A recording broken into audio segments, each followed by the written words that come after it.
and thank you to ACENET for hosting, and thanks for Lydia and Grace for keeping an eye on the chat. I also wanted to thank Liz Grumbach, who is a collaborator that I have worked on to develop some of these materials to lead a version of this workshop before.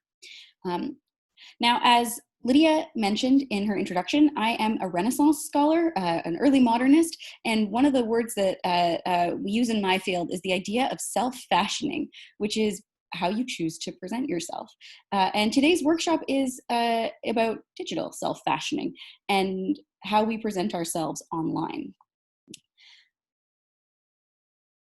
Many of you might have already experienced platform fatigue. There are too many websites, so many to keep track of. It's hard to know which ones are worth the time and effort to engage with.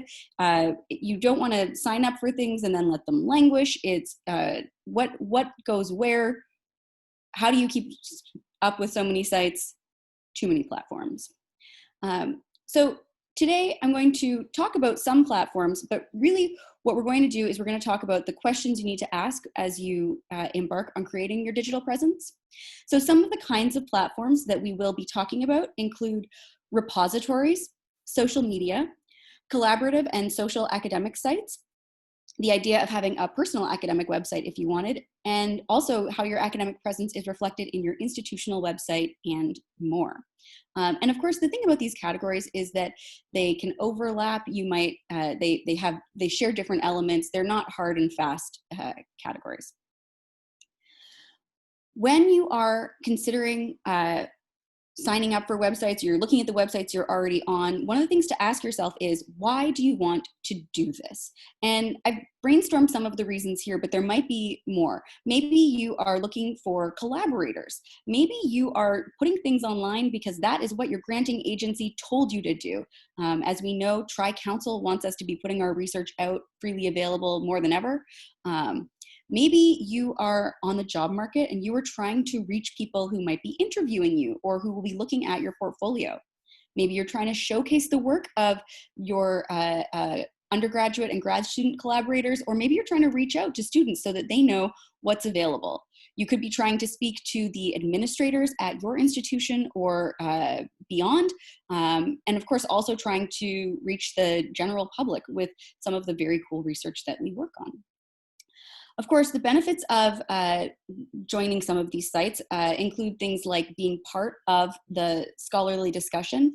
To quote Hamilton, that's a way to be in the room where it happens, digitally. It's an opportunity to share information, to reach out and meet new collaborators, learn about new resources, to follow event announcements, to post announcements about your own events. There can be a lot of different reasons that you're joining the sites. And as you're looking at the sites to join, some are better at doing some of these things than others. I'll start by talking about different kinds of repositories. Now, some of you attended the research data management session and heard a little bit more about this. There could be an entire workshop on the kinds of repositories there are and where to put your work. A repository is a website where you or a database where you upload your research, and then usually it is freely available for people to download. So there are private websites which allow you to do this, including academia.edu, ResearchGate, and Mendeley. These can be sometimes problematic. You might have heard of the cancel academia movement. They don't mean cancel all of academia, they mean cancel academia.edu. Academia.edu is misleading. It has an edu domain, which should mean that it's associated with an institution of higher learning, but it is actually not. It got an edu domain before that was a regulation. It is a private for-profit company. Academia.edu allows you to make a profile. It allows you to follow scholars. It allows other scholars to follow your research. It allows you to upload all sorts of files. But then what happens with academia.edu is that people are concerned about the intellectual property and whose property materials become if you upload them to academia.edu. And they've also recently instituted a model that is more pay to play. where if you are, if you pay for a subscription, you can see citations to your work and things like that. I've actually never paid for an academia subscription, so I don't know the value of this. Whereas other, it has a lot of features, but the idea that you have to pay for them gets up some people's hackles, reasonably so. ResearchGate is similar to academia.edu, except that ResearchGate will start automatically checking papers for your authorship and trying to add them to your profile. And ResearchGate has a slightly more of, I'll actually say, gatekeeping to it. Academia.edu, anyone can upload anything. So if you searched on academia.edu for something, you might find an undergraduate research paper that is written. You might find people's syllabus. You might find people's, sometimes people post things like announcements of talks there. But the problem is that academia.edu is not necessarily designed for people to get updates or very clear alerts unless you're following all the right topics and people. ResearchGate is much more focused on scholarly peer-reviewed publications, although not everything in ResearchGate is peer-reviewed. A far greater proportion of the materials in academia.edu are also not peer-reviewed. The benefit to both of these sites can be that if you're ever looking for research and it's something that you don't have institutional access to, if a scholar has uploaded one of their journal articles to a website like this, you might be able to find the PDF and download it right away for your research, which is great. So another private repository I wanted to mention is Mendeley. If you are more in a science-based discipline, then Mendeley might be more for you. As far as humanities go, Mendeley is less of interest to our community. Now you're thinking to yourself, okay, I might be a little bit concerned about academia.edu, but I still want to get my research out there. How can I do this? One of the things that you can do is you can upload your work to either an institutional repository or a discipline-specific repository. Institutional repositories, you might not know, but here in Atlantic Canada, we have a fantastic leader in this field, the University of PEI. And at UPEI, they have the Island Scholar Repository. Other institutions will have different repositories, and some will be in the process of different stages of launch. If you use an institutional repository, you will be you'll be maintaining your copyright. You will hopefully be able to upload things yourself, but it depends on the repository. Some you have to go through a contact, often in the library. One of the cons of institutional repositories is that they don't often feature as high on search result rankings. But people will still be able to find their work depending on if you put enough information in when you upload your research and things like that. The other challenge of institutional repositories, and I mean, it's maybe a challenge, it might not be, is that, as you know, often academics move institutions. So I, for instance, have a bunch of my research up in the institutional repository at my former institution. It's still up there. It is still openly available. It still has a permanent URL. This is the other benefit of institutional repositories. A lot of them are run on different platforms, such as DSpace. And these platforms these backends give each journal article a URL that will never change. So, or sometimes they're called a DOI, which is a digital object identifier, which means that if someone has this link in 10 years, they'll be able to click through and find your article or find your conference paper or find your data set that you've published. These are really useful and important, especially when you start learning about the statistics on link rot, which is what it's called when links stop working on the internet.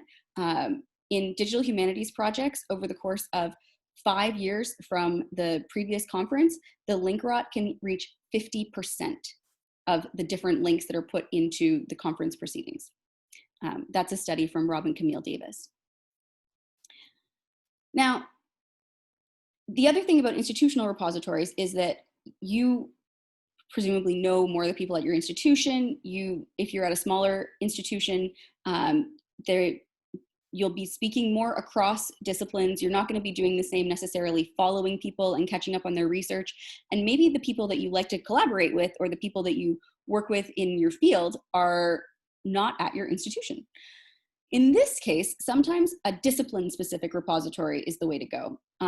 And here, I will just mention Humanities Commons, which was formerly MLA Commons. Humanities Commons is free to make a profile, free to upload your materials. You can join different groups according to your interests. So for instance, I am in the digital humanities group and the Shakespeare group and the textual studies group. And then I can see updates in each of these groups. And when I upload something to Humanities Commons, it gets a DOI. And now, during the pandemic, as conferences move increasingly online, a number of conferences are using Humanities Commons as the platform where people share their research. So for instance, the Canadian Society for Digital Humanities had folks upload their papers to Humanities Commons for discussion during the virtual conference. So there's different discipline-specific repositories. There's a whole sessions on this that are led by folks at ACENET, but I wanted to gesture to them so that we knew what was out there.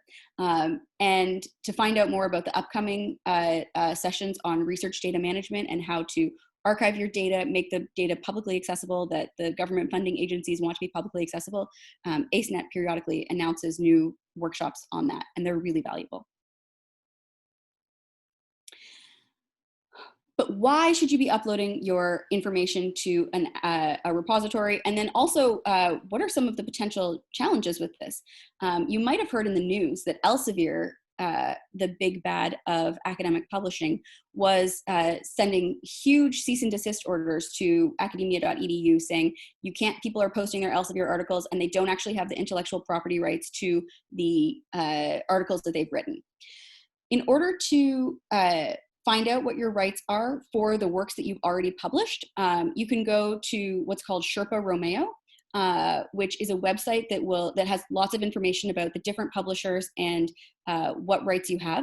Sometimes, for instance, you're not allowed to post something to a repository in its final PDF form, but you are allowed to post it in a Word document that was accepted for publication. Sometimes you are allowed to post the final PDF form, but you have to wait 12 to 24 months. All of this kind of information you can find in the contract you signed, or you can find that sometimes Sherpa Romeo will have the info that you need. I will also give you a handout with some of the information and links that we'll be discussing today. So that info will be there. So you've already perhaps signed away your rights for some of the research that you've published, and maybe you didn't sign something that, oh yeah, perfect. Jennifer's put the link in. You've already signed away the rights for some of your research though. What can you do in the future to make sure that you keep the rights for the work that you're publishing? I would recommend the Spark Open Author Addendum, which is a contract. When you get a publishing contract for a book chapter or a monograph or a journal article, you download the author addendum and you send it to the press and you say, could we please sign this? And the Spark Open Addendum will protect your rights. The other thing that you can do is if you have especially Tri-Council funding for your research, you can say, dear press, this research was publicly funded, and because of my SSHRC Insight Development Grant, I need to make sure that I can archive a version of this that's available online. Another valuable reason for putting your research online is what's called alt metrics and also actual metrics. As we all know, metrics are a huge problem in humanities and social sciences. The metrics where we start bean counting people's publications are very much geared towards sciences in the universities. For instance, some metrics do not count book chapters in edited collections as publications, and they do not count citations in monographs as citations. This is partly because that information is a lot more difficult to capture, but that starts cutting out a huge swath of the academic discourse that we, especially in the humanities, participate in a lot. So if you upload your research and you make it freely available online, You can start to capture information like how many people visit a given link or how many times something is mentioned on social media, so that if you are putting together a dossier for tenure and promotion, you can say, I put this article into a repository and it was downloaded 50 times and tweeted about from 25 countries. And that can help provide a fuller picture of the of the engagement with your work that might be lost in traditional metrics. Furthermore, there have been studies that show that publishing open access or putting your work in repositories where they're available open access actually increases your citation count. So that's a reason to consider uploading your work, and also to consider perhaps plugging into some of the networks that will help you publicize your work and get your work out there. Because the reason we publish is that we want to participate in the academic discussion, and you want people to be able to read your work in order to be part of that discussion. There are two more scholarly profiles that I want to mention here that are not necessarily repositories. One is Google Scholar and one is ORCID, or ORCID. So Google Scholar, even if you haven't set yourself up a Google Scholar profile, you have a Google Scholar profile. Google has tons of information. And so Google Scholar will pick up almost anything that has your name on it, and they will start trying to put it on a profile that people can access about you. If you are on the job market, or if you are trying to present a particular image of yourself academically, I would highly recommend claiming your Google Scholar profile, because then you can do things like say, well, this is not actually my publication, or you can say these two publications are the same thing. The challenge with platforms like Google Scholar is that I find that they're not very good at categorizing what kinds of research is what. So I might publish a review of a book or a play review in a journal, and it will say, oh, look at this journal article you've published that has the title of the book that you've reviewed. So Google Scholar, even if you haven't signed up for a profile, your information will still be in Google Scholar. The other problem with Google Scholar is that it's worth also pushing back on the metrics that Google Scholar imposes on your data, like the citation counting that they do, because all of that is incomplete. Same with Mendeley and any of the other platforms I've mentioned. Any platform that says that they are capturing all the citations to your work is, at this point, lying. The other scholarly profile that I think is incredibly valuable is ORCID. This is, as Lisa says in the chat, it's like a DOI, but for people. It is an individual identifier for you as a scholar. So a lot of publishers are now asking, do you have an ORCID when you sign up to, or when you're submitting your articles for peer review? Basically, at this website, it doesn't actually archive PDFs or Word documents of your research. It just gives a list of your research and links out to them where available. You can, if you sign up for this, you can import a lot of your citations automatically, so you don't have to start by going through and relisting each publication, the hassle that we go through when we're working with our, Canadian CCV, or when we are updating any of those kinds of sites. You can use what's called Crossref, and it will find as many of your publications as possible. You can also use, in my field, the MLA International Bibliography will find a lot of my research. And then all I have to do is go through and say, yes, this is me, yes, this is me, yes, this is me. And every once in a while I'll say, no, this isn't me. For instance, sometimes it will say, did you write this book? And I'll say, no, I did not write this book. I wrote a chapter in this book. And the ORCID website is valuable because it differentiates your work from other scholars. Even if you have a fairly unusual name, this is worth doing. And also, more and more publishers, for instance, Taylor and Francis, are linking to ORCIDs from journal article headers and things like that. So it's a way for people to find your work, and it's much more lightweight than some of these other platforms. You're not necessarily following people. You're just making sure that everyone, it's making an authority file for yourself as a researcher, for folks who are into linked data and things like that.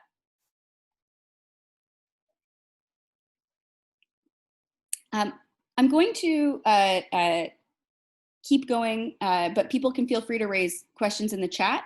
And I'm going to leave a chunk of time for questions at the end of my short presentation.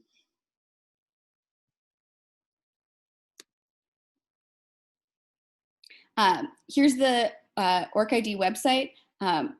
I wanted to share some of the extreme lengths that people have gone to differentiate themselves from other researchers.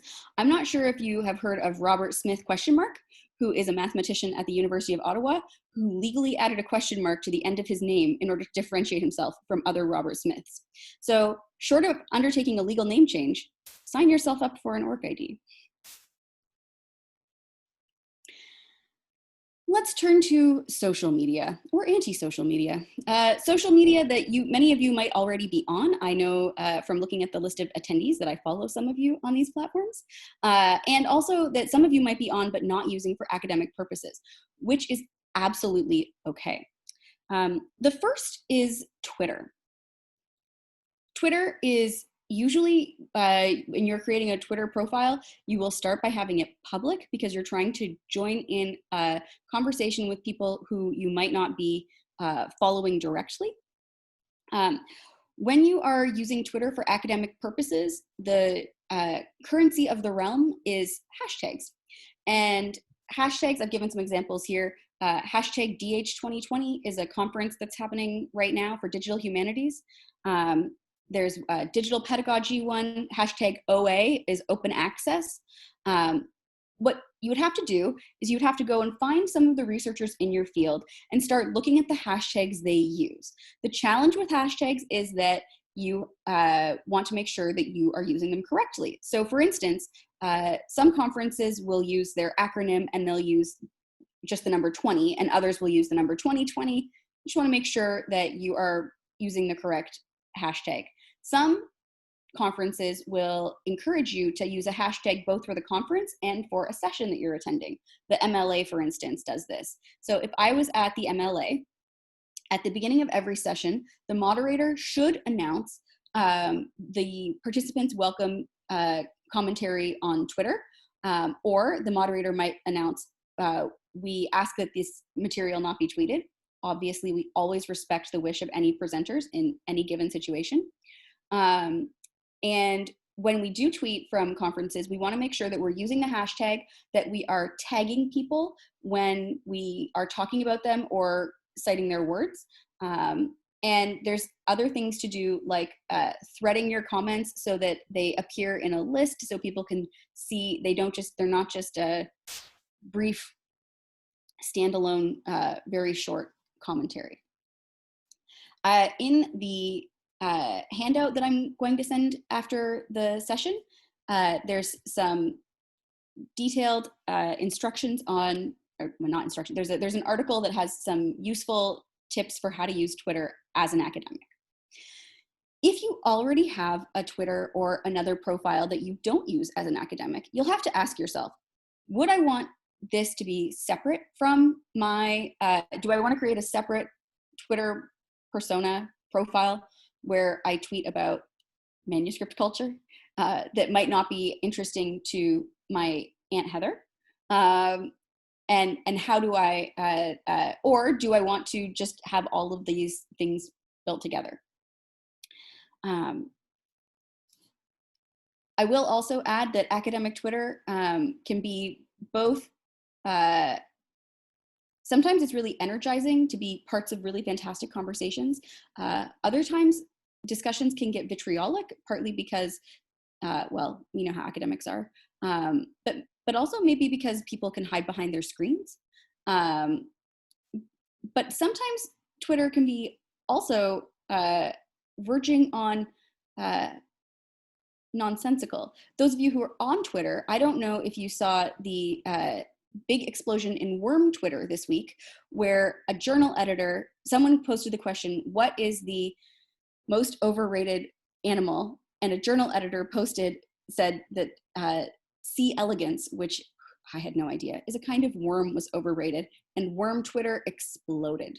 They were very upset by these comments. It's easy for us to look and say, really? But in the humanities and social sciences, we have our own worm Twitter moments as well.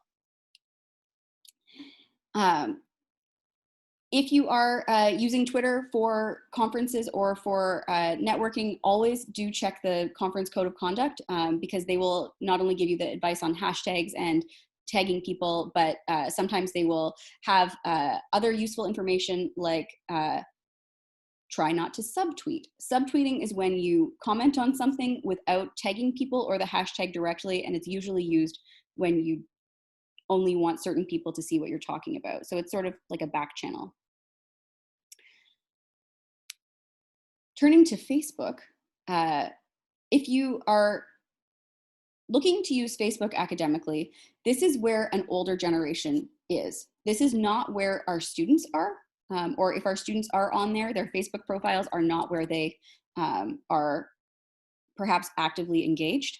But what I have found is that, so I have a Facebook, I do not use it academically that much. It's more for me to share pictures of my children with my family that's far away. But I do still follow some of the scholarly societies in my field or some of the journals in my field. There are some Facebook groups devoted to different areas of studies where you can go and ask questions or again, learn about events. But Facebook is a closed ecology where a lot of people's posts are not free to be shared beyond a certain number of friends or beyond that certain group. And whereas Twitter, the default is more open and only certain things on Twitter are closed. There's also LinkedIn. LinkedIn, I find LinkedIn super annoying. You might find LinkedIn is more valuable in your field of study than others. If, for instance, you are in public policy or governance, I find that there are people in government on LinkedIn. LinkedIn is not the hotbed of humanities research. But I, for instance, was told I had to make an account during my postdoc because there was a postdoc group and they said, you have to use this platform. I just haven't gotten around to canceling mine. You might also see that some institutions or centers are now using platforms like Instagram and Flickr. Instagram is a better place to reach students if you are, for instance, trying to bolster enrollment. And Flickr is another image sharing platform, but with Flickr, you can share higher quality images, and that's one usually used in GLAM, which is galleries, libraries, archives, and museums. So if they want to showcase some of the works that they have. If you are working in a field where the visual is very important, maybe your scholarly community would be on one of these platforms.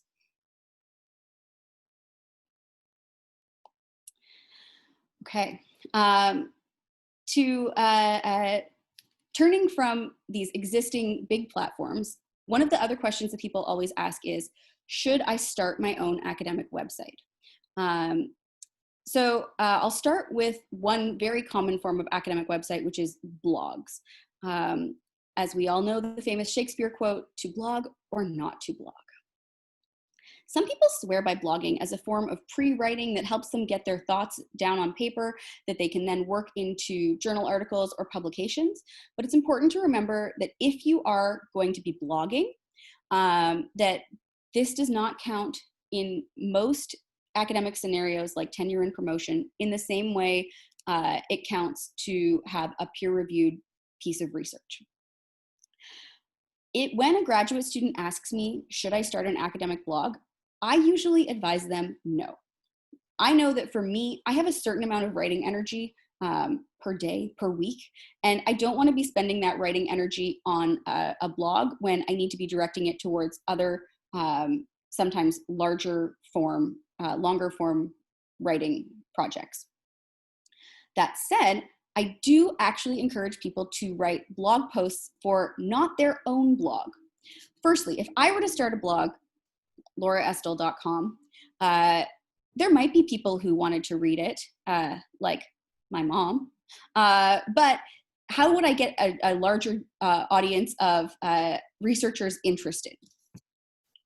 If you're interested in reaching a larger audience of researchers, there are existing blogs, many of which do guest posts. So for instance, in my field, the Folger Shakespeare Library has a wonderful blog called The Collation, and it is a group of scholars that publish individual posts.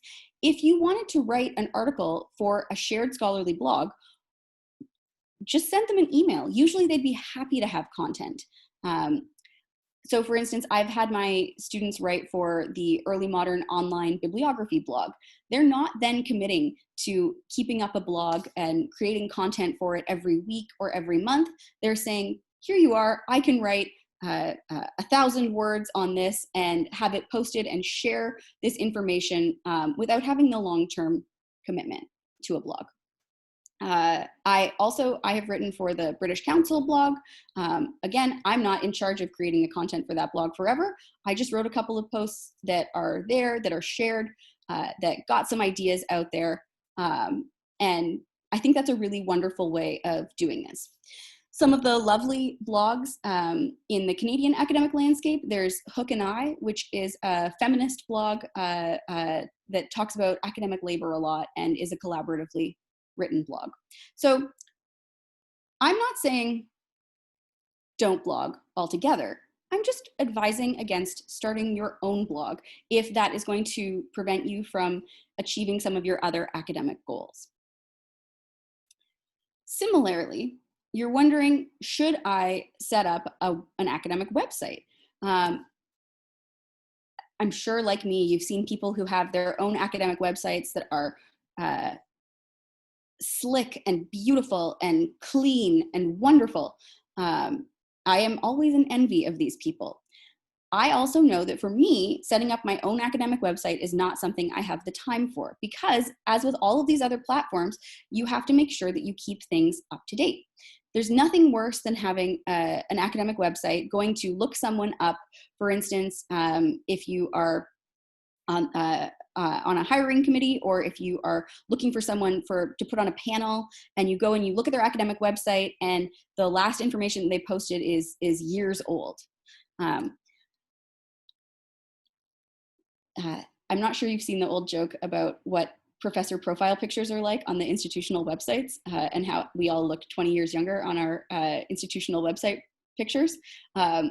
That's expected from institutional websites, because people know that we cannot necessarily update our own. I know I'm not able to update my own without sending emails to people at ACENET. But if it's your personal website, then you should be able to update that. Likewise, if you have a personal website, you might need to have some tech savvy in order to put that up. Or you could set it up through a medium that doesn't involve that much tech.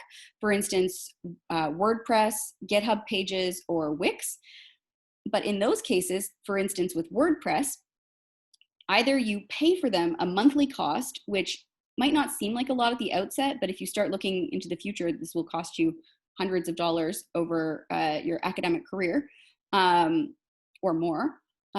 Or it has ads on it. And I think that I would be very wary about having an academic web presence that is advertising powered. Yes. Lisa's saying, consult your IT unit before using another platform. Yes, exactly. And the other thing is, I would be very wary about platforms where they want to use ads, because ad revenue is generated not from the data of the website that it is on. Usually it's often generated by the user data and their search and browse history, but a lot of users don't realize that, and so they would be wondering, why am I getting these ads from this website? And they think that it's your website that's doing it. So again, I think that I'm going to echo Lisa here. Personal websites take a lot of maintenance. Yes, project websites are a different category sometimes, but I think that it's really good to be cautious when you are setting up a personal website.